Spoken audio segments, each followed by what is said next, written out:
Рахмат, урматтуу төрайым. Биякта Баткен жөнүндө коллегаларыбыз айтылып атат, кемчиликтер да көп айтылып атат. Былтыр 2021 жылы болгон окуялардан кийин бир жылда биз сабак алып, биздин бюджет комитетинде каражат бөлүп берип атабыз. Бирок мен ошол армиябызды камсыздоо боюнча маселе көтөрүп кетет элем. Ошонун ичинде медициналык камсыздоо боюнча.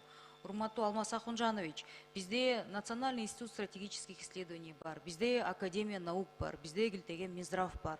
80% бүгүнкү күндө кровопотеря, ошо каза болгондор бул кровопотеряны купировать этпегендиктен. Анан биздин ошактагы чек арадагы спецназтардын аптечкаларын мындай текшерип бир карап көргүлөчү. Жарандар чет өлкөдө иштеп окуган жаран биздин жигит кыздарыбыз биргелешип ошо каражат чогултуп алып, ошондой аптечкаларда азыр граждандык мындай сыртта каражат чогултуп алып берип атышат. Эми расына биз да кошулуп атабыз. Бирок деген эң негизги маселеси эмне болуп атат? Текшерсе армиябызда эски Совет Союзунан бери алып келинген эски турникет жгуттар.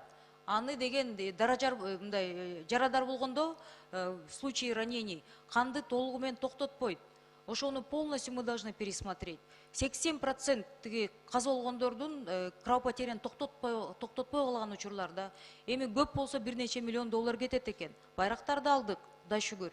Ошол медицинский оборудование жагына көңүл бурсаңыздар деп мен суранат элем да. Ошол жака биздин барган коллегалар да барып атышат.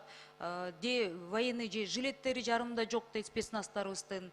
Медициналык аптечкаларды караса, ичинде деген эски бинт, вата.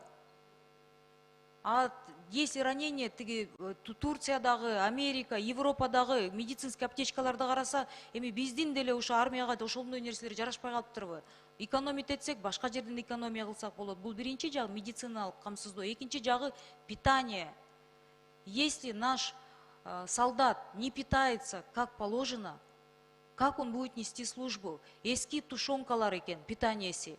Эптеген бир кашалар. Бизде бүгүнкү күндө канча бизде ошол эле полуфабрикаттар чыгарган канча жеке компаниялар бар. Ошолор менен сүйлөшсүн. Аттарын эми биякта реклама эмес, өздөрү коргоо министри биякта жүргөндө деле биз бир топ сын айтсак, кээ бир коллегалар болушуп туруп алды. Бирок деген ал жерде на местах эки нерсеси абдан жабыркап жатат. Бул питаниеси менен медицинское оснащение.